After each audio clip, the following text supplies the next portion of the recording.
welcome back to another episode of My Trauma's Chronic, but I'm Iconic. Today we're joined by Pahal, who's the founder and executive director of South Asian Youth Institute, or SAYI. SAYI is a non-profit organisation based in Maryland that works to empower and support South Asian youth through a variety of programs and initiatives. Pahal has been a driving force behind SAYI's work. I'm excited to have her here today to share more about the organisation's mission and impact. The South Asian Youth Institute, SAYI, is an incredible youth development organisation that has a global impact with a strong focus on promoting cultural awareness and education. SAYI provides young people with a platform to discuss and explore important topics such as race, gender, and class. Through this organisation, young people are able to support one another through academic and personal challenges, creating a strong and supportive community that helps them grow and thrive. By empowering young people to speak out and take actions on the issues that matter most to them. SAYI is making a real difference in the world. We're talking about South Asian Youth Institute today, which is something that's near and dear to Pahal's heart. They're an absolute expert in this area, and we are excited to tap into their knowledge and experiences. So without further ado, let's get this conversation started. Okay. What inspired you to start SAYI, and how has it impacted your life so far? Okay, so SAYI really started during like the COVID-19 phase. During COVID-19, we had an increase in like the Asian hate crimes. And during this time, South Asians were going through both the you're not actually Asian, but also you're going to get hate crime either way. And like either way, it's unacceptable, right? So I reached out to one of my bestest friends, who I consider my younger sister. I've known her Preeti. And I had an idea for SAYI, and I had like the base ready of what I wanted to do with SAYI, but I needed someone on the same level as me to help me with this plan. And I knew she was like the perfect person for the job because like we have the same wavelength too.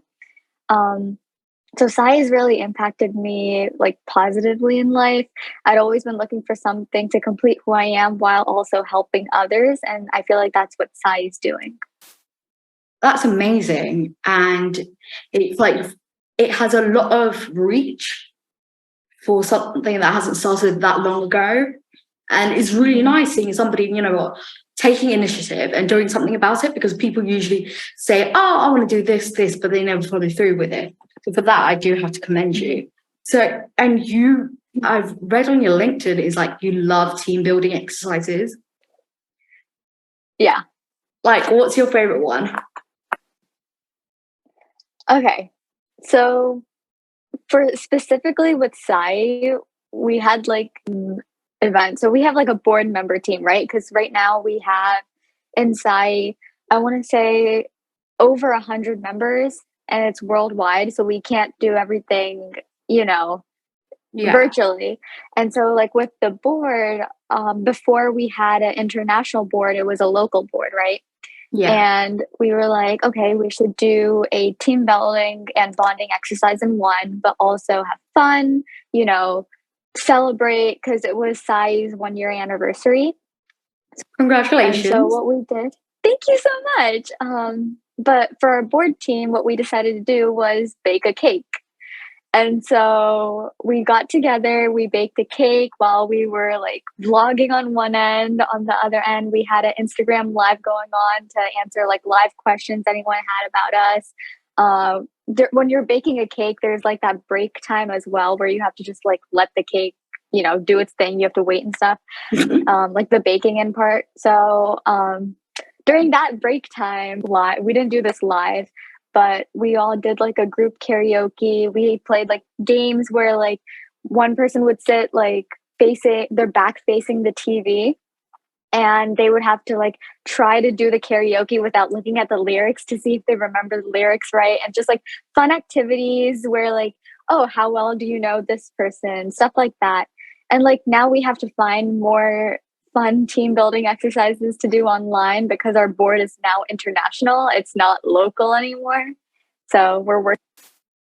Can you you said there's over 100 members. Can you give us like an exact figure? I want to say 150 maybe. Wow, Around that number, yeah.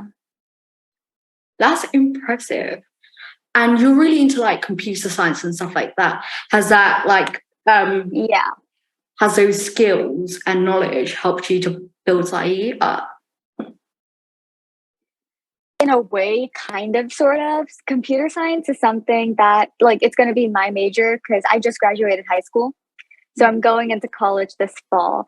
And so that's going to be my major. So I don't have like that type of strong knowledge where I can like 100% use computer science into like programming sci things. But I want to say that like with like the very minimal knowledge that I do have, the experience that I do have, it's helped me, with things such as like SAYI's website. Right now, we use like our public website. It's on Weebly, which it's like a website domain that I've used for like for school projects too since like middle school. I was thinking of expanding it to a proper like own domain type website. So I feel like the computer science will really help with the web designing part with all of that. That's really cool that you're really into it. So you know when you were like Franklin, I'm going off script, but you know when you were on Franklin High School, in Franklin High School, did you like was the computer science classes offered, or did you learn this by yourself and found a passion and then decided to major in it in University of Maryland, right? Yeah, Baltimore County. Yep. I took one computer science course at my school, and it was AP Computer Science Principles. I will say the reason that I decided to major in computer science, and mainly because I feel like what we did in that class wasn't very computer science itself. It was like, do you know what code.org is? Yeah. It's like it was like a mix of like that and like Scratch type things where it's just like dragging blocks, and I feel like that's good, but that's also not the level of coding that I would like to learn. I feel like that is very like primary school. I guess that's kindergarten or something like that over in America. I'm not really sure. I'm not really up to date with American terminology. But like I remember doing Scratch and things like that in primary school. And yeah, that's not what it's good. It's good that you're going to university to major in it instead of going on code.org. No hate towards them. Yeah. So you have a lot of involvement in like extracurriculum. You have so many interests. How do you balance that with your academic responsibilities? It must be easier now that you've graduated. But like, how did you manage? I would say that my biggest help these past 2 years has been. Have you heard of Notion? No, tell me about it. Okay, so it's this website. It's also an app, but it's like you can create your own like task list and like calendar and stuff. Like, I'm someone that is like a visual learner, hands-on learner at the same time, right? And so I've tried having like a planner, like a normal binder type planner where I just write down things to do on the dates. But I never like actually got used to it. I would try like color coding and stuff too. It just never worked out. I'd still just like end up leaving it like within 3 weeks. Notion, I designed very like my own page. I've designed very like aesthetically where it's like pleasing to look at, easy to work with, all that stuff. So I've been using Notion, and it helps me. And I'm trying to find a way to make sure that I don't overwhelm myself with things to do, but also making sure I stay busy enough to not continuously like get bored or lazy or, all that stuff. And so like Notion let me decorate it the way I want to continue being organized. But like I would say the biggest thing I do is I tend to give myself a break throughout the week whenever I can because, like, it's a lot, right? And so I want at least one day in the week where I don't have any, like, I have to do this, I have to do that. Really enjoy working on for that break are like, working on site or like brand collaborations or editing vlogs for my YouTube channel. Like when I do these things, I don't see it as work. I see it as like a stress reliever. So, because I don't have any like binds of like, I have to do this, unless it's like for SAYI, unless it's like, oh, I have to get this work done before this deadline. Otherwise, Yeah. it's just like, okay, this is something that calms me down. I don't have to be pressured about like academic validation or anything with these things. I feel like academic validation is such a big thing in South Asian cultures. It's like, Yes. like, what am I if I don't get good grades? Because I have like 25 billion extracurricular activities, and managing it whilst being the perfect disciplined girl and all of that sort of stuff. Do you find it exhausting, or do you feel like you get burnt out at a certain point? Because something that you do, I have to commend you for, because I cannot do this. Is take a break. I work from around like 4 a.m. in the morning till 9 p.m. at night, or even later. And it's like, oh my gosh, yeah, no. It's a lot. I'll say I also have a job, and in high school I did my high school classes themselves. I also during that took college classes through the community college credits before I start college. I had SAYI, I had sports. I was on varsity badminton at school. I had a lot of different things, and I feel like senior year, it was both stressful and calming because, college applications, stuff like that. But I tried to like make the best of it as well.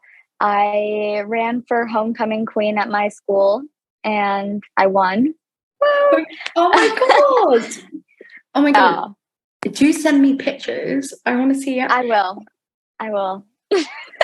I'm so excited. Like we don't have that. Like a prom thing, we call it end of year celebrations, and I'm like, I'm not in like mainstream education, so I don't know. Like, but like I would have loved that, and oh my god, yeah, I'm so glad that you are. We don't even know each other that well. I'm so happy. I think it's just seeing a South Asian girl in America. Yeah. Because if you like look at the films and television, it's always the white people that get the most popular white people that get the homecoming queen. And so I feel like that was also like a running point of my parents being like, whoa, like you actually did that, And so it was like a proud moment. Being immigrants, they never had things like prom or homecoming at, in India, for example, like they didn't have this stuff, right? And so it was whenever you get calls from, your family overseas, my parents are like, oh yeah, she did this, she did that. And like just hearing them talk about it makes me like, oh wow, I'm making my parents proud. Oh, that's so lovely. Where are your parents from? Gujarat. Oh my. Do you speak fluent Gujarati? I can speak Gujarati. I'm like very iffy when it comes to reading and writing because I took the classes when I was in elementary. And so it's like very iffy. Yeah, I can like speak Tamil fluently from the ages of like 18 months to 3 years. I can speak it fluently. Reading, writing, no clue. I can write random letters. Yeah. That's where my expertise ends. How do you stay like I'm making assumptions here. Like, correct me if I'm wrong. You seem like a very optimistic, bubbly individual. And how do you stay motivated and maintain a positive mindset when faced with like setbacks or even challenges that SAYI or in your personal life that you might face? First step is to rant to my friends. I'm like on FaceTime with her for like, I don't even know how long, just ranting about things. And like, shout out to her for actually listening to those things. Cause when I rant, I can go from one topic to another in a second and you won't even know how that happened. I don't even know how it happens, but she helps me with that. So I can relate to the going from one thing to another. Like whilst you were talking about Notion, this sounds like a paid sponsorship. We're not even there yet. But like it's like I went and I've downloaded the app. Oh my gosh. Because I like aesthetically pleasing things. I'm like, yes. I want in. I don't even know what I need because I have a physical one. Like I use in and out, in and out. But I'm like aesthetically pleasing. Yes, I'm free. Where do I get? After this, I'll show you my page, and I'll show you like how aesthetic. I mean, I made mine because I have a page for like so many different things. I like learning languages. I have like all over the place. I just like I don't know if my editor needs to either edit. Is going to have to edit this out if it shows up on the screen, but yeah. Okay, so he does have to edit this out, but yeah, that's my phone number. Okay. WhatsApp me or something like that because I'm interested. Okay. Okay, got it. How do you say it? Yeah, back to the question. Like, I even skipped the question. Anyway, we're having such a good time. I don't know about you, but I'm having a good time. That I'm like not even focusing on what I'm supposed to be doing. How do you stay motivated and maintain a positive mindset when faced with challenges or setbacks? So first step would be ranting to my friends. Yes. Specifically Preeti, the co-founder for SAYI, because she understands, if it's something related to SAYI, it's something that she already has a heads up on. And so she immediately, like, she can read my face. I'll call her. I won't have to say a word and she'll know what I'm talking about. So it's very like helpful having that type of connection with someone.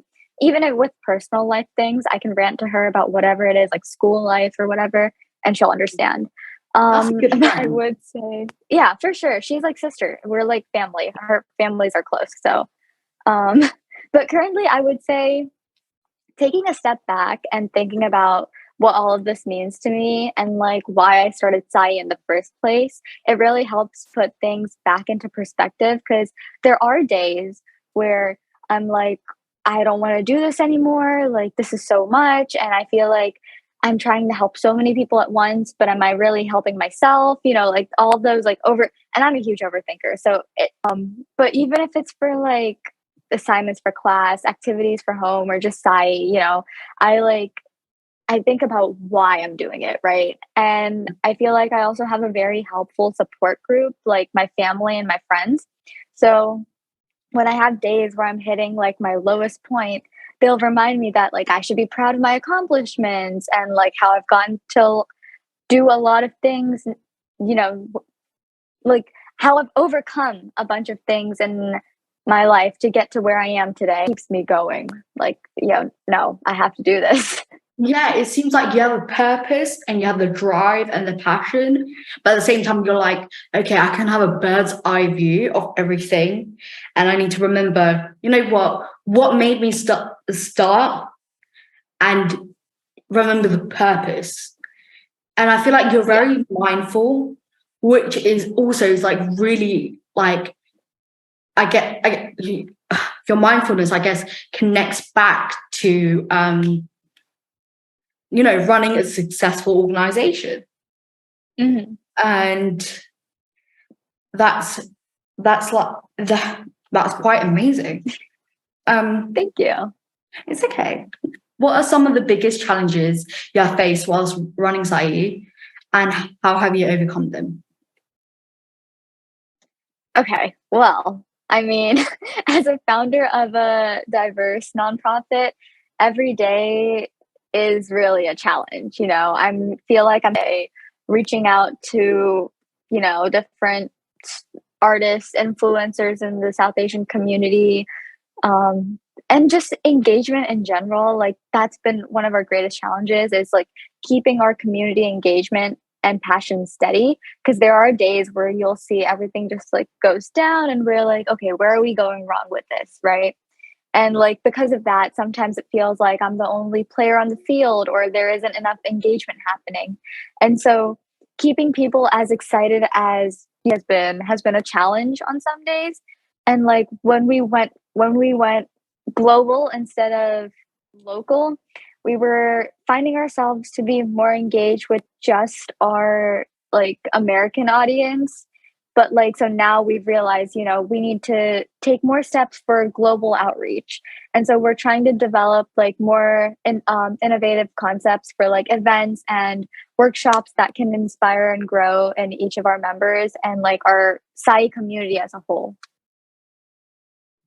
Yeah, that's interesting, because it's like I'm running this organization, My Trauma is Chronic but I'm Iconic, and I have the similar feeling of like sometimes it feels like I have this very small team, a very small but competent team, but like sometimes I feel like I'm just doing this all by myself.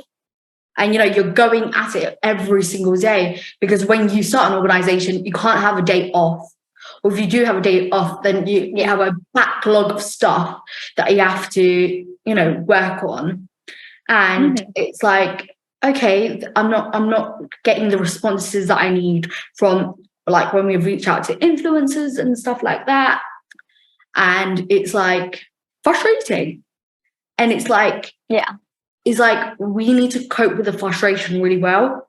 And we can't let our team, like, between co-founders is different, but when you're managing a team, I don't know if you agree, is like you can't let them know that you're frustrated with the results. You can say, I'm not happy with it. You can't show frustration, because that changes the whole group dynamic. That puts extra pressure on them where there's not, is not needed. And it's like, what can I do to make this team go from, from earth to the stars? Yeah, 100%. And the thing is, do you have any paid roles in SAYI? Not right now. So it's all volunteer work. Yeah. And that's another thing. When all other employees are volunteer. Yeah. And the thing is, it's like when you reach out to people, it's like, oh my God, like I can't, like, I put this job description out and it very clearly says unpaid voluntary role, and people still apply for it because they bulk apply and do not read the job description. And then you're like, or they say they can work immediately when you do the screening questions, like on LinkedIn. And they're like, yeah, I can, but they don't have the ability to. And it's really frustrating because somebody's voluntary, you can't be like, well, you have to do it X, Y, and Z, because they're putting their own time and effort into it. Yeah. So how have you been coping with that? I'm interested to know. Honestly, okay, so we had this thing. So like I told you, our board originally, it was local, right? And so we to have a bigger reach, and I feel like a local board isn't helping that reach. So we were like, you know what? Let's have applications for board members, And like me and Preeti, we stayed up till 3 a.m. making like a contract, not a real contract, but like what's expected, and like clearly bolded, this is unpaid, this is volunteer work, blah, blah, blah. We had a really good outcome of like who wants to join, applied, all that stuff. But it was just hard because like when we start off SAYI, it's all local, right? And so because of the fact that it's local, the board itself was a board of friends, and so when it's a board of friends, they're like, oh, they're going to cut slack on me because they're my friend. And so you have to find that like line of like, no, this is professional. We can stay friends, but this is. And so I feel like Breathies really helped me with that, because we do this thing where if it's like, and I'm outing myself right now, but if it's my friend, she'll be the person to reach out.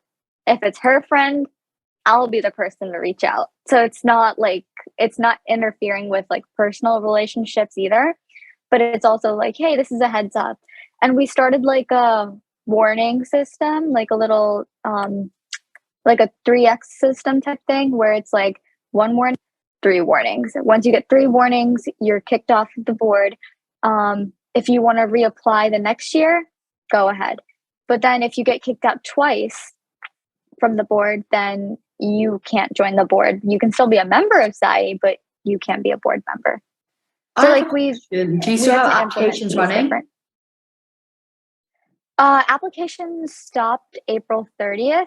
I will be meeting with Breathy soon to discuss when we have more things going on. But if you want, I can let.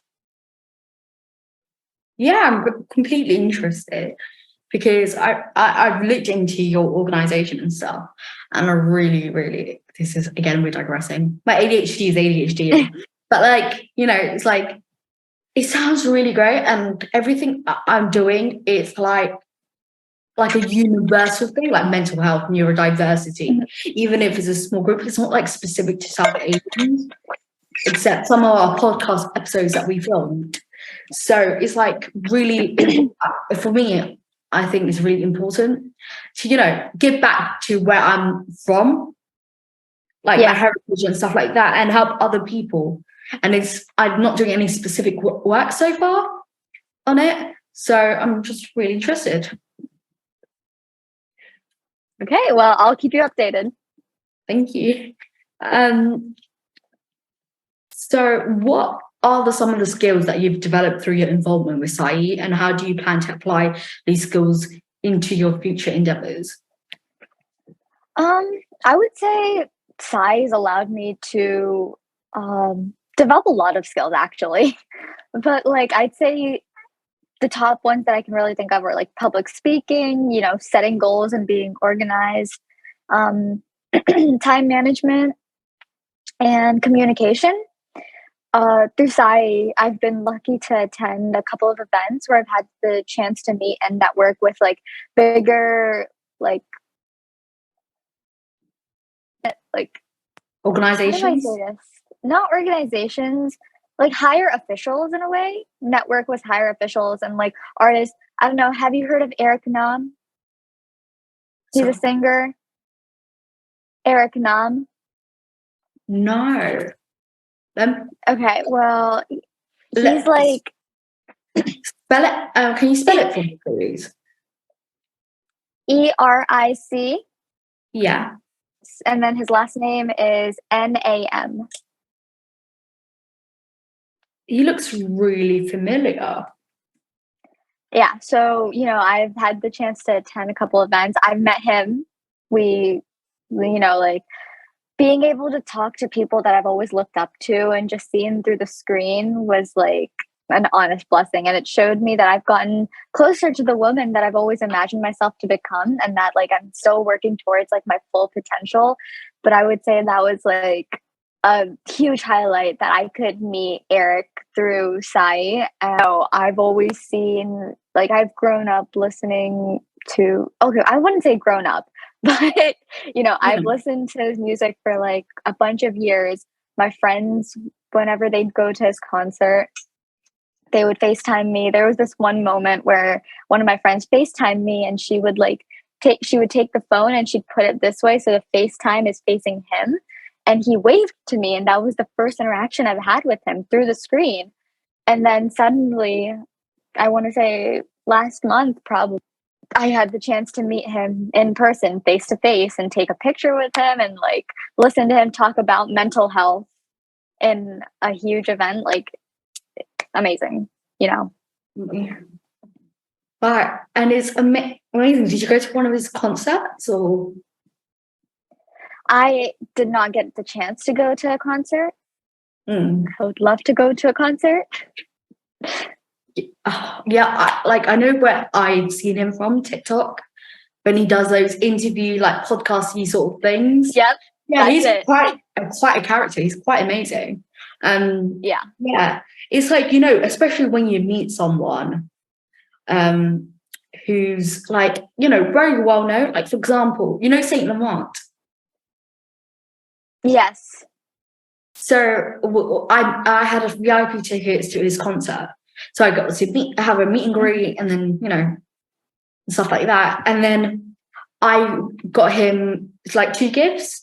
And one of them was a mental health journal. Mm-hmm. And then it's like, we didn't have like a in-depth conversation. It was just a brief conversation, right, and a very small comments. But like, you can tell by the way that his face reacted and the way that he reacted. He is a big on mental health, and mm-hmm. and you can hear it through his songs as well. Yeah, my mind is designed to blank right now.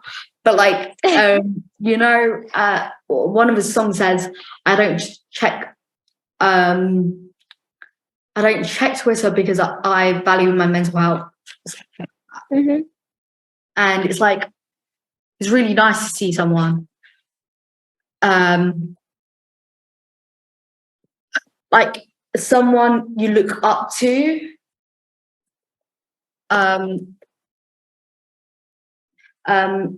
someone you look up to, like being such a big advocate for mental health.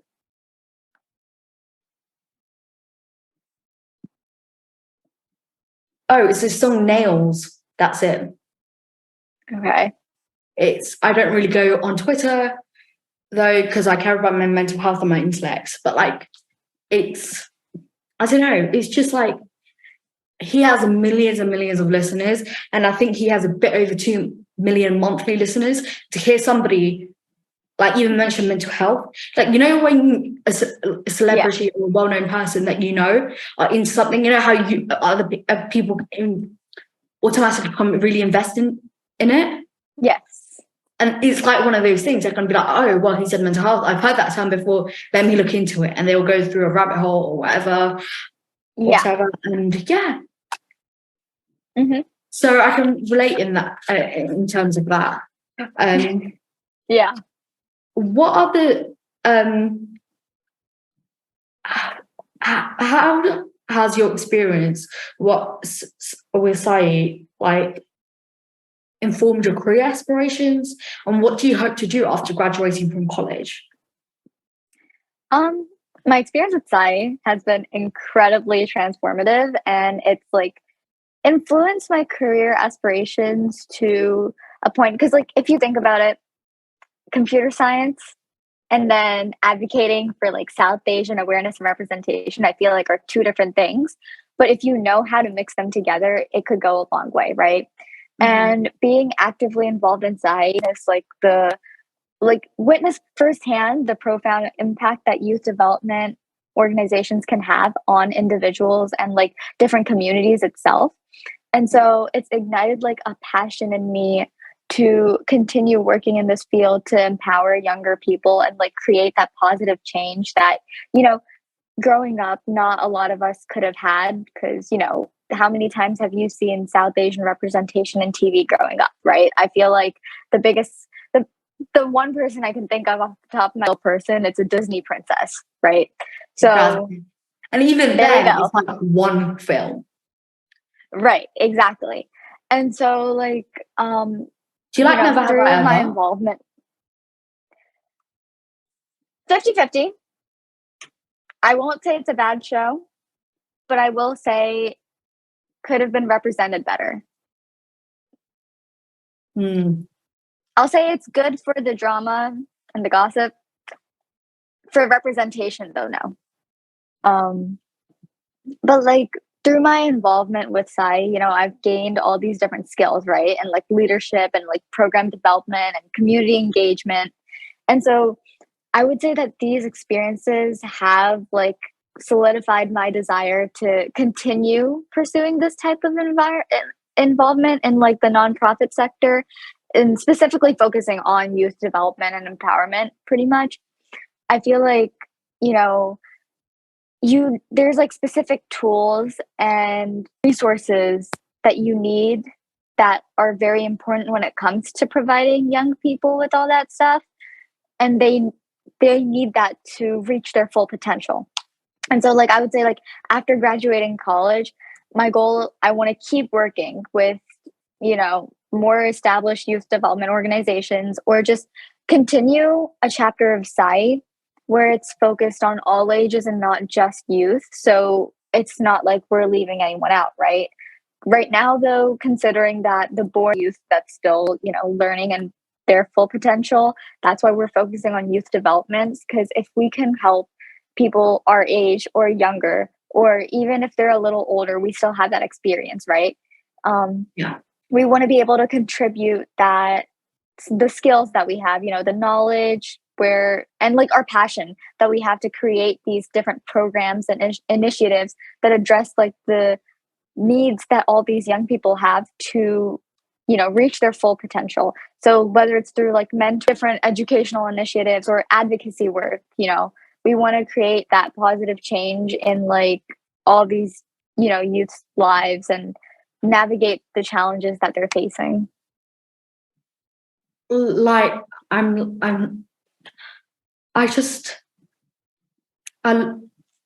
love how thorough and detailed you are, because like I've never met somebody who's like I've met one person recently, but like I've never met somebody who's as thorough and as detailed. It's nice to see, because I can hear your thought process and what you're saying, and like can follow through, which is amazing.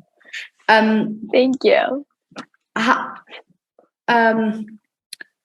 What advice would you give to other young people, or anybody in general, if they wanted to start their own, let me say that again. What advice do you have for other people who are interested in starting their own youth development organization or getting involved with existing organizations? Okay, I would say, okay, first things first, you have to identify what you're passionate about, right?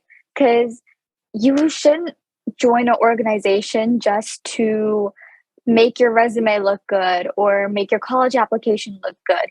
Yes. You should look for something that like you really feel strongly about, because that's gonna like really drive your passion. What ignites a fire within you? Yeah, what that passion is, you're gonna build that like solid, strong foundation for all the work, and it'll help you stay committed and motivated. Like earlier we were talking about, it's hard to stay motivated when you have so much going on in your life. But since I'm so passionate about South Asian awareness and representation in our communities, you know, being like, I get called an ABCD. I don't know if you know what that term stands for. American Born Confused Desi. You know, those are the types of things that are like, okay, you know, I would say research existing organizations. Even if you're just starting one, you know, you should research about similar organizations and learn from them before you just jump into the field, right? Understand what their mission is, what programs they do, what impact they do, you know, and it'll like help you figure out the challenges you face within your own organization, and clearly define, if you're starting an organization, define goals that you have. Like, what are you trying to achieve with this organization, right? Are there specific needs or issues that you want to address? Because like if you have a clear vision, it'll help you drive the right way, and it'll guide you in all that decision making, program development, you know, like an overall strategy of what you want to do. My favorite part of organizations, though, is networking. I am a huge person on networking. I don't know if you can tell. LinkedIn is like, no one uses LinkedIn, and so everyone at school will like make fun of me for using LinkedIn. But networking, they don't know what they're missing out on. So big on that. No, literally, I'm on LinkedIn every single day. If you look at my social media screen time and then my LinkedIn screen time, my LinkedIn screen time is definitely higher. I spend like hours on there and I'm like, ooh, I like this person. I feel like LinkedIn, like you learn a lot from all these people, right? Just like I don't want to say wasting your time because like talking to people isn't a waste of time. But I feel like with LinkedIn, you're actually learning something that can make you a better person rather than just like going to high school parties. I don't think I've really been to high school. I'm not a huge party person. So like networking and collaborations is like my biggest thing because like you build those relationships with like-minded individuals or like, you know, organizations, community leaders. In nonprofit, collaborative thing you can do. You know, you have to reach out to like all these potential partners and mentors and like advisors who can actually provide you guidance and support and like different resources. And you can like avoid, like, there's nice people when you network, right? Like people that will actually willingly guide you. You can avoid making the same mistakes they did because of their guidance. You know, I feel like I'm so big on networking and collaborations.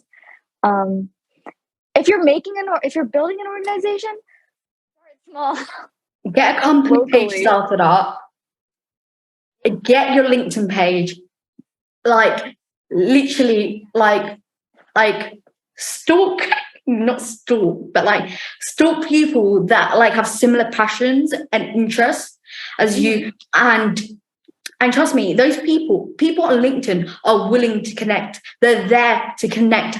Utilize that. Because I don't think many people realize is if people are not on LinkedIn, they're happy where they are. They don't want your interaction. And when they're there, I'm like for example, all these people, like I have 4 or 5 guests lined up to film. And where did I find them? LinkedIn. And majority of them, and like LinkedIn, it's like huge when it comes to this stuff, right? And like I would say don't be upset if people don't reply to you because they're not avoiding you, right? But they might be occupied with something. Deal with cold emailing is also something that I'm huge on. Like just email it, go for it, because you never know what the answer is going to be unless you do it, right? So if you how don't many hear follow-up back, emails do you that's do? normal. Huh? How many times do you send the same email to that person? I would say I'd send the same email to the person twice. I don't think I'd go more than twice, and I feel like that's my own thing because I send it once back in like I'll give them 2 weeks. 2 weeks. Okay. If I don't hear back from that person, I'll send it again thinking that maybe, you know, it didn't go through or maybe it got lost in their like pile of emails, you know, just to give them a benefit of the doubt. After that, if I still don't hear back in another 2 weeks, they obviously don't want to talk to me. So I'm just going to be like, okay, I'll leave it at that. Um, but like sometimes people are just terrible at emails. I will not lie to you. If we check my emails right now, if we check my emails right now, I have over 10,000 emails unread. What? Are you serious? Yeah, I'm so serious. God. And the people thing like you made it out. that it's crazy, right? And it's like yesterday I was at a graduation party for one of my best friends, and I'm trying to take a video of her speech, and my phone goes storage full. Like I'm overwhelmed with so many things that I need to like Delete. you know? Yeah. And so that's what I'm saying. Like it's not that people are avoiding you, it's just that we're overwhelmed with a bunch of things that we might not see it. Yeah. That's my biggest thing. Yeah, I have like 3 emails and all of them have like 0 like emails. Okay, I'll be honest with you. If you ever email me on my email that I have on my LinkedIn, I will see that email because you're checking because it's my important email. My other emails, they're like important, but they're also like, oh, I can wait. you know. You can wait. Yeah. Like I have Yeah. zero emails. Like I mean, all my emails are read and they will be read within 24 hours and reply within 24 hours. If you do not have a reply with me within reply from me within 24 hours, let me just say there's a good chance I do not want to talk to you or connect with you. But I am nice enough to be like, hello, how are you? I hope you're well. I just want to say I do not have interest. I feel like even if you don't have interest, it's amazing for people to send back. I'm not interested in like emails because it's like, okay, this person has the etiquette to be like, no, I'm not interested, instead of that person stressing out, sending multiple emails or something like that. And it builds your network. Even if you're not going to work with them, it builds your network. And then I'll be like, okay, I know, okay, I'm going to start a South Asian non-profit organization. Well, I know Pahal came and said, yeah, when I wanted her, oh no, I'm not interested. But now that I want to start an organization, I know who to reach back to. I know she will have, she won't let me down because she is upfront, clear. What else do you need? Yeah. Exactly. And how does SAYI incorporate intersectionality into its programming, or why is it important to you? So I feel like SAYI, what we do is the best way for us to incorporate that is representation, right? We want to have a diverse representation among like our community itself, our board members.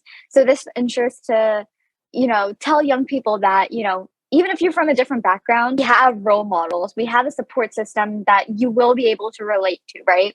And it also allows us to like celebrate the richness of like the different identities and like experiences that all these different people have, right? So like for example, I'm the founder, I'm Indian, but I'm from Gujarat, right? So every state in India has its own different, culture, like traditions, all that stuff. So you have me who can relate to Gujarati things, right? Gujarati lifestyles, all that stuff. Co-founder Preeti, she's relate to all of the like the Bengali traditions and like any lifestyle things you have. And then in our board we have like, for example, Priyanka.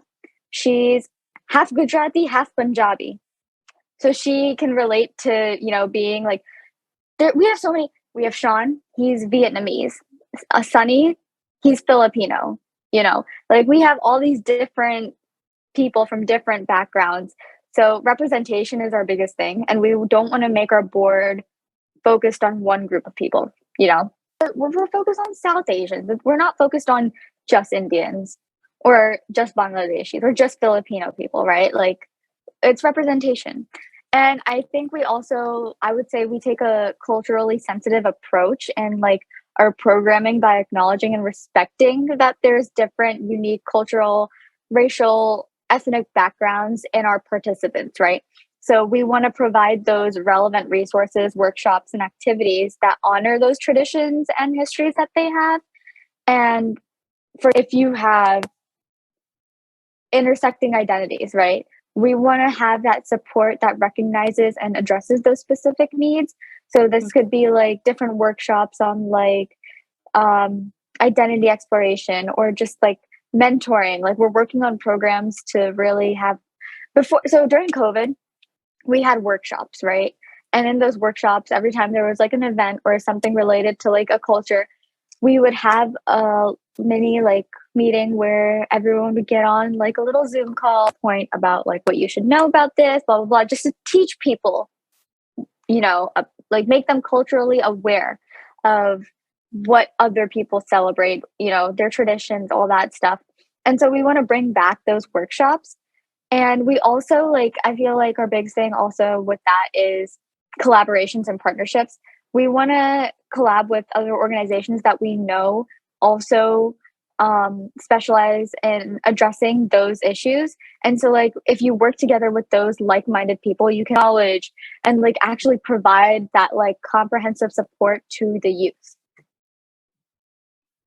And like you talk about comprehensive support just now, And it's like you have so many people from so many different parts of Asia.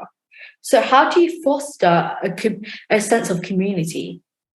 What do you do? I mean, I would say, right, like our members, I told you we have like 150.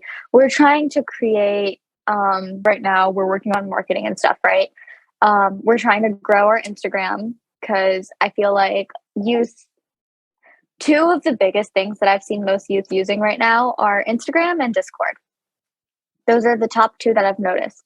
So we created an Instagram page to show, hey, we're here. And we created a Discord community. Yes, it's dead right now, but it's in the process of like creating these things. So like we're creating these different supports where like we join these things. Like for example, the Discord community, all of our board members are going to be on that server. They're going to be there if you ever want to talk to someone, like we have these people. So I would say most of our board is the same class as me. So we've all graduated, we're going to college. If there's younger people that need support with like, hey, I'm from a minority in my community and I want to apply to so-and-so. How can I be here to help you? We're going to mentor you. We're going to tell you what we did, what worked for us, what didn't work for us. So you don't make the same mistakes we do. So, but by doing that, do you, how do you ensure that everybody feels included and valued? Because let's just say, it's similar. Like, okay, it was like a cultural day, and let's just say you started off, I don't know, with a Vietnamese one. But then they're like, and it's been a few weeks, and they're like, why didn't we have one? And then it's like, and they feel like disincluded. But being a small organization, it's going to be hard to, have them back to back or, week after week. So. Yeah, no. So I feel like our biggest thing with like inclusion itself is creating that safe and welcoming environment, right?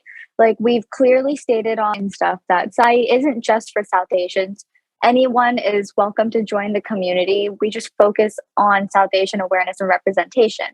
I mean, we have members that aren't of South Asian descent. We have East Asians that are a part of SAYI. We have Africans that are a part of SAYI. Like we have people from all over that don't even have like a percent of South Asian in them, right? But they're there to support. So we have that sense of like, we're welcoming. Anyone can join, does not matter. Like we're just focused on this one thing, right? And like we talked about earlier, I'm huge on networking. Yeah. I love building relationships and connections. So SAYI, we like celebrate that diversity and cultural exchange within all of our members because of that. And like we're trying to, with those workshops, teach everyone about the difference. And I know what you mean with like why can't we do this? So at the end of our workshops, what we used to do is we would have a slide where it would be like, okay, what do you want to see? Is there something specific you really want to share? Do you think this is something that you want us to create a workshop for? So it's like everyone's heard, and then we'll communicate with the members of like, okay, does this date work for you? Do you want to speak in this event? Do you want, so it's not like we're leaders, right? We're there to help you and guide you to make sure that we're not going off track. But if you ever want to hold your own thing, we're going to support that and we'll help you. We'll be there. So it's not like we're the leaders, you're the people that just, show up monthly. It's a collaboration between two or more individuals. That's what we're trying to do, yes. Because of COVID in the past years, it really definitely has felt like it's just the board members and everyone else is irrelevant. But I promise you that is not the case. It's just that, it's been a struggle because we're worldwide, right? Like time zones, biggest problem right now for us. Yeah. To like our workshops, since we're worldwide, our workshops, we would hold around like 9 a.m. Eastern time or 10 a.m. Eastern Standard Time, just because we're like, okay, does this time work for everyone? And still at that point, like, there would always be people that like, oh, we can't make it because it's like, I don't know, 8 p.m. where we are.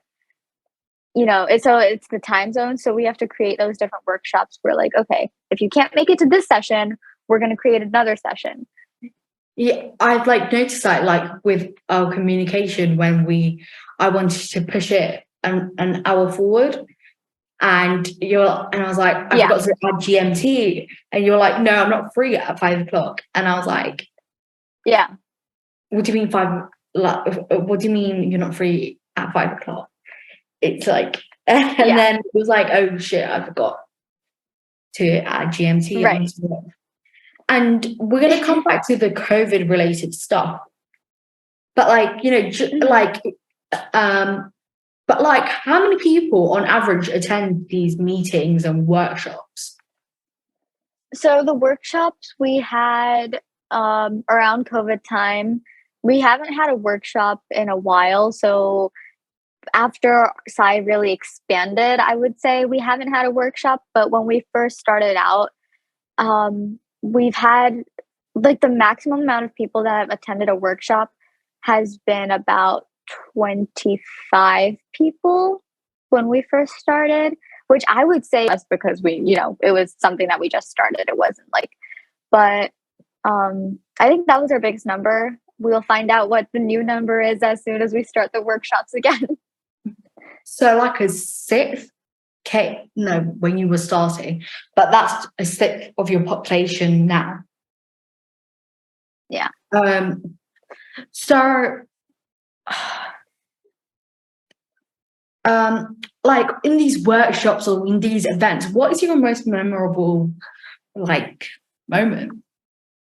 Oh my gosh. Okay. This is like, because of SAYI, our team, our members, they've allowed me to have opportunities to attend different events, right? The most memorable for me is the same day when I was talking earlier, how I was talking about how I met Eric Nam. That day itself was like, that event was the most memorable for me because it was a trip. Me and Preeti, we went to Washington, D.C. and a White House sponsored event and had the opportunity to sit in like the rows right in front of our Vice President, Kamala Harris. And, continuously just making... Is this the event that Deepika Mutiala went to? No, I don't think this is... I'm not sure. If she did, I didn't meet her there. So how has SAYI adapted to the challenges posed by COVID-19 pandemic? And what are some of the ways that your organization continues to support the youth during this time? So SAYI actually started during the pandemic, while we were all quarantined in our homes, right? And so our programs were all held virtually, and we had a very small member count. Because, we just started. So, like, due to mental health issues, SAYI ended up taking a break after a few months of super activity. We had a small group of people, and then it started going downhill again because, people just didn't feel like attending. People didn't want to talk to anyone, But, like, I would say we waited until everything went back into person and we started SAYI up again. And once we were back up and running, we saw a spike in member numbers and member engagement. People really saw this as a cause that they wanted to work towards. So like you just mentioned mental health. So how does SAYI incorporate mental health and wellness into its program? And what are some of the resources and support system available to the members who may be struggling? So right now we're working on SAYI, right? Like I told you, we're redoing a couple of things. We're working on currently providing access to different mental health resources, such as like articles, guides, recommended readings on our websites and like our Instagram and stuff. They'll cover various topics related to mental health, like, managing anxiety, promoting self-care, seeking help, stuff like that. And like our community itself, it's a very safe and inclusive environment, so the members feel comfortable. But right now, like we're working on revamping that website to have a page where we have those specific like resources. Our Instagram, we're going to create like a highlight where it's going to be like, here's resources, stuff like that. Mm-hmm. I'm glad that you're investing time and energy into providing mental health resources on your website and Instagram. I think it's really important, especially when you're looking after the welfare of these young people, as well as I lost it.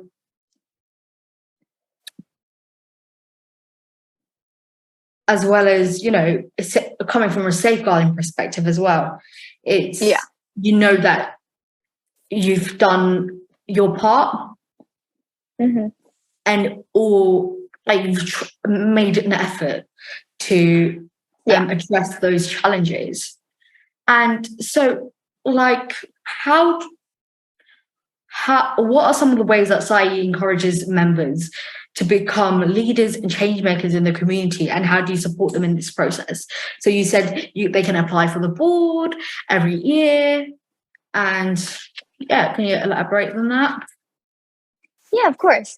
So we're worldwide, and throughout our local communities, we're going to be working on enforcing different chapters where members will be able to engage in different community engagement projects. And so there's going to be like chapter leads, right? And they can initiate and lead different projects.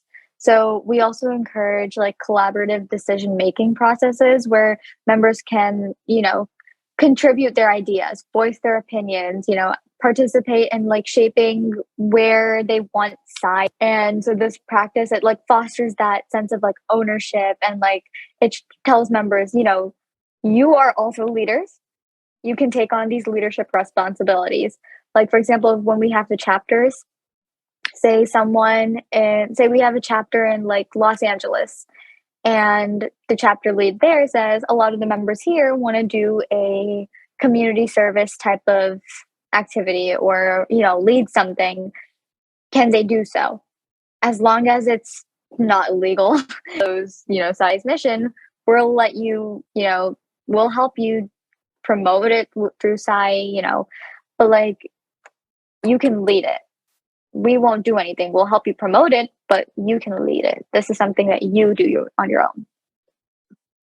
So how does a SAYI work to address the unique challenges faced by South Asian youth, such as the pressures to conform to cultural norms and expectations, while also recognising and celebrating the diversity of experiences and identities within the community? And what role do you see SAYI playing in the ongoing conversations?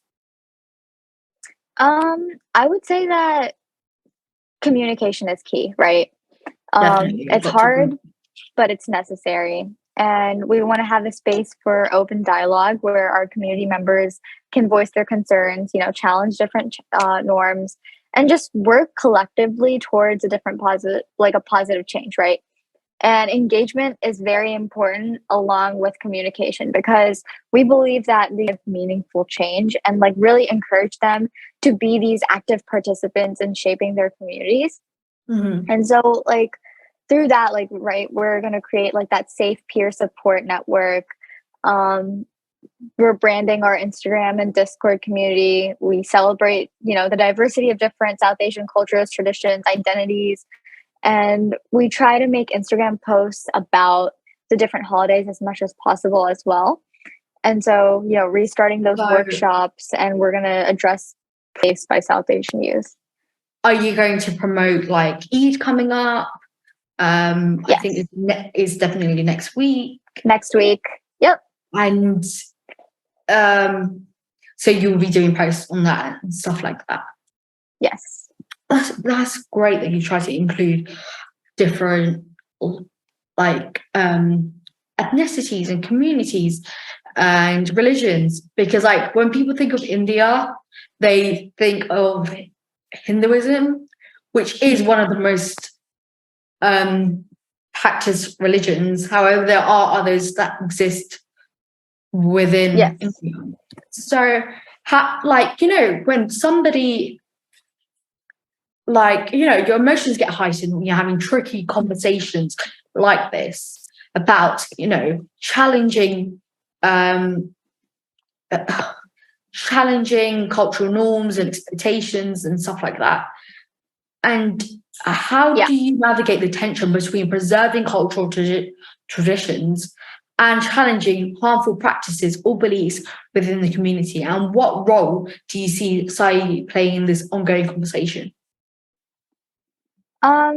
So I would say that I feel like it relates back to the question I just answered, right? Communication is key for us when it comes to that stuff.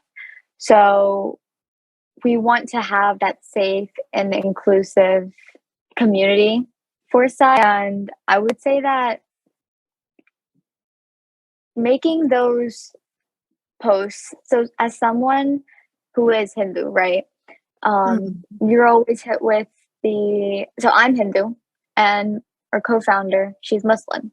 You're always hit with how do you manage, blah, blah, blah, blah, blah, all those different like stereotypical things like, oh, how do you get along, blah, blah, blah.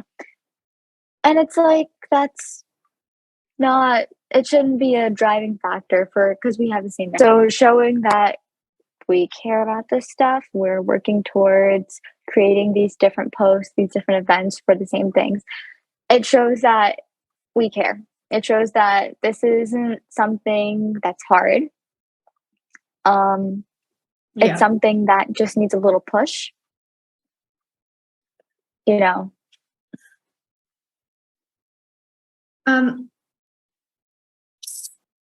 Sorry, I'm just reading this message from my brother.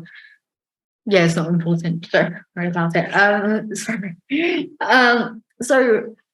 So, how does SAYI approach social issues of social justice and equity? And what are some of the ways that the organization is working to dismantle systems of oppression and disproportionately impacts that? How does SAYI approach issues of social justice and equity? And what are some of the ways the organization is working to dismantle systems of oppression that disproportionately impact South Asian communities? So my biggest thing with this is stereotypes.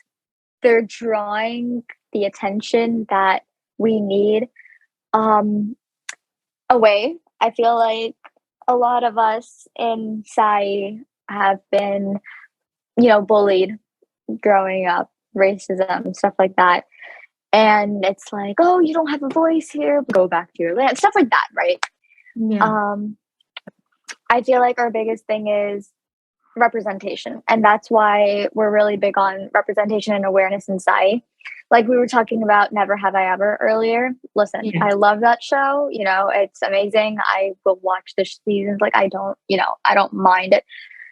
The representation throws me off. Like, listen, end of last season, when we saw Kamla and Devi, loved that. Okay, perfect, amazing.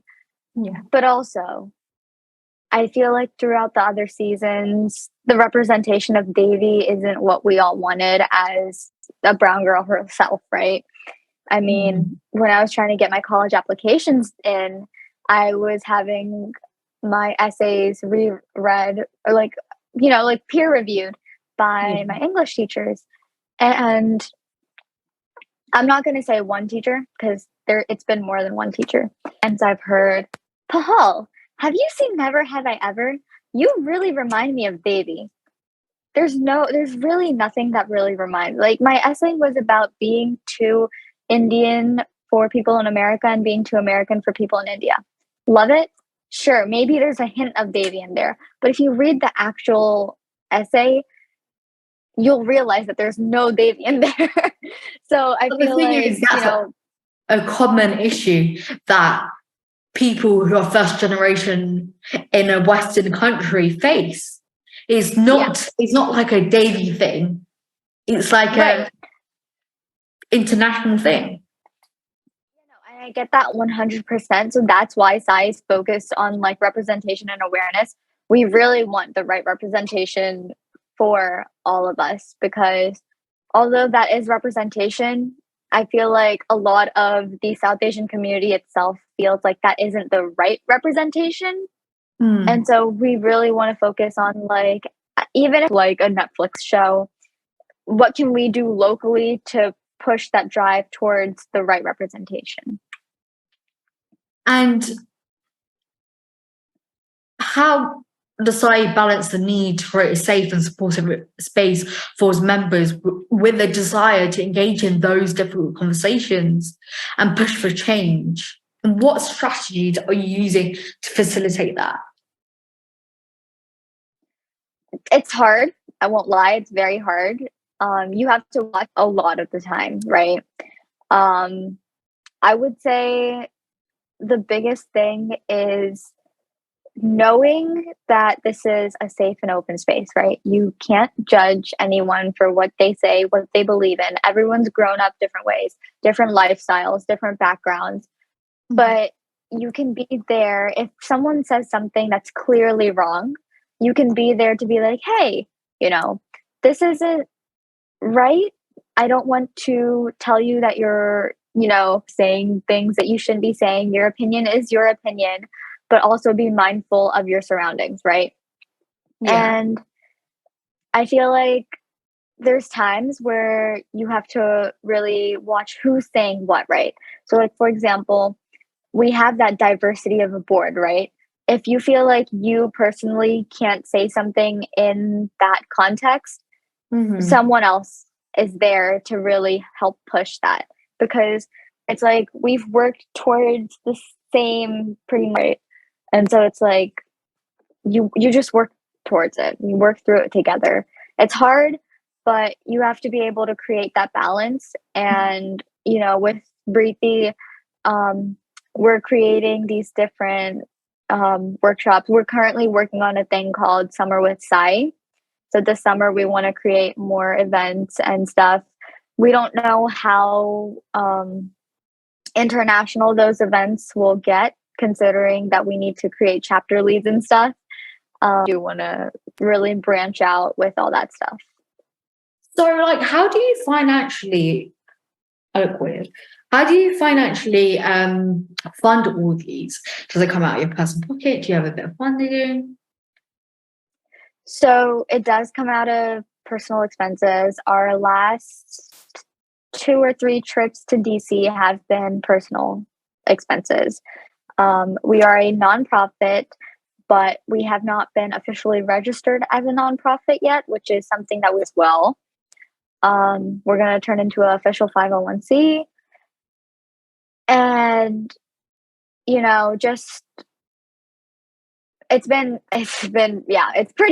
much been personal expense. First time we went, we had our family drive us there. So our family had to like gas money, parking money, because parking in DC is paid when you go to the second time we went the public transportation, which was very hectic because we had to take the train from where we are to DC. From there we had to take an Uber to the place we had to be. Then we had to book an Uber on the way back, and then we had to take the train back. But then there was this instance where the doors for where we had to stop, the train doors didn't open, and it took us to a different train stop further get off. So then we had to call our family and be like, you have to go over there now. And it was like a very dangerous area too, like a very downtown dangerous area. And it was like almost 9 p.m. So it was like very like, if you want to do something, there's going to be ups and downs. But like, yeah. So how does SAYI work to ensure that the voices and experiences of marginalized members of the community, such as the LGBTQ individuals or those from a lower social socioeconomic background are uplifted and centered in its program and advocacy work? I'd say similar to advocacy and activism. So we've been working with more of the advocacy part of everything by requesting interviews with our Lieutenant Governor of Maryland, and she is the first South Asian woman Lieutenant Governor in our state. So, I have her added on LinkedIn. We're just trying to figure out when we can do the interview stuff. We also host like open discussions on like current events and topics that resonate with our members, right? So we're like connecting with organizations to advocate and promote like different human rights within our community itself. So how does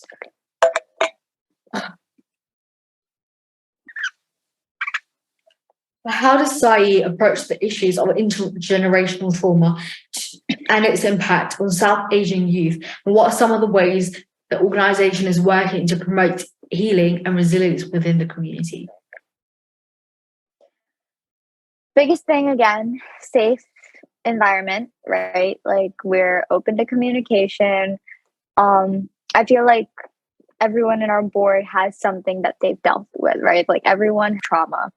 And so everyone has that, like, we went through this. We don't want someone else to go through it. Drive. And so I think that's our biggest thing, that like we're here to talk, we're here to help you. You know, if you're willing to talk to us, we're willing to help you.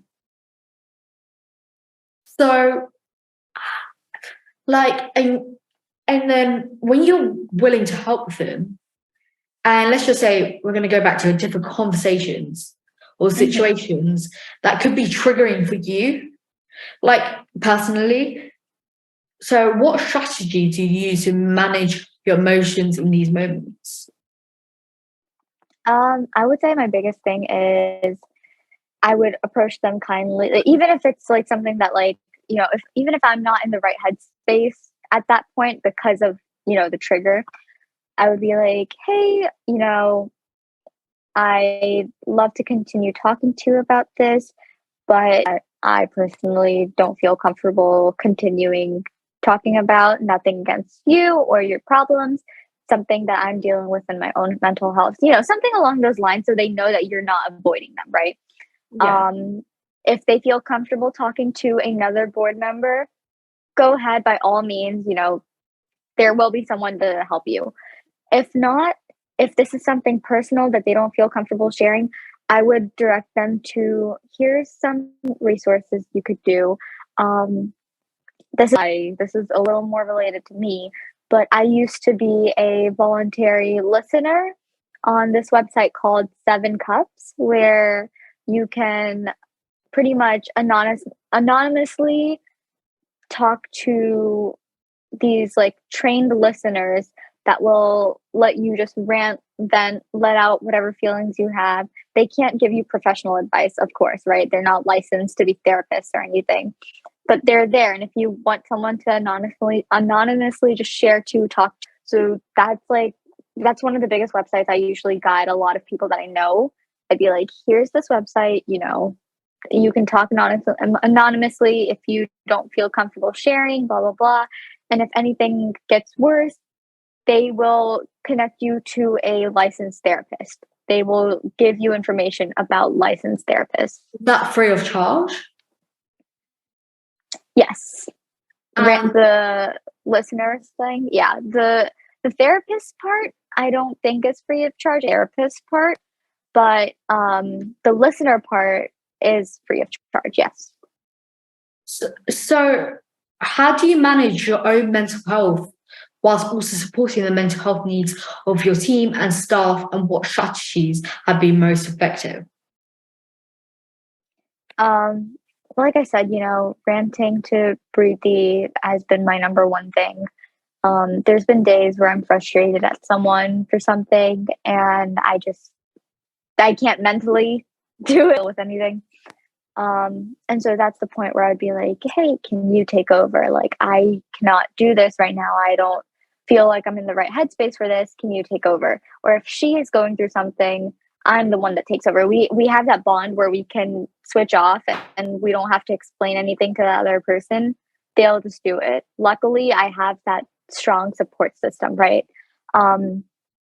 If I didn't, I don't think SAYI would be where it is at right now. So how can listeners connect with you or your organization if they have further questions or want to get involved? Reach out. I will, like, me and the board, we prioritize on reaching out, right? Like, you will DM us on our organization page. We're most likely going to respond to you. Like, there's no hesitation in responding. I know a lot of pages don't respond, but we try to respond as soon as possible. If you don't hear anything back on Instagram, reach out to us individually. My Instagram, you'll find it through the SAYI organization page, to be honest. It's not that hard to find for these as well. And both of our bios should have founder of, and then our Instagram handles as well. You can email us. Our email, we have a contact form on our website. There's plenty of options. So what are some of the upcoming projects or initiatives that you're excited about, and how can your listeners support your work? We have Jai with SAYI, where we interview different artists and influential people that in our South Asian community that people really want to see or hear or, learn from. If there's anyone that you guys want to really learn more about, reach out to us, tell us who it is. We'll try our best to set up a little live session with them. Usually when we do this project, we are live on Instagram, so the followers can ask questions to the specific person live as well. That sounds so exciting. So, and what is one thing that you're grateful for today? This podcast right here, definitely making my day. I mean, personally, I've never really thought of someone of like, oh, we want to interview you for a podcast. Like, I never thought that would happen, but it happened today. And so I'm very grateful for that. Thank you. This is my first guest speaking. So thank you. It's okay. And hopefully you have many more. Thank you so much for taking the time to speak with me today. But I really appreciate all of your insight that you shared with us about SAYI and the work the organisation is doing to support South Asian youth. Before we wrap up, is there anything you'd like to share or any upcoming news? I feel like we covered that. Yeah, I think we've covered that. Just thank you for everyone that's listening and been off track a couple of times. Thank you. And just thank you for the support for SAYI as well. It really means a lot to us. It's okay, anytime.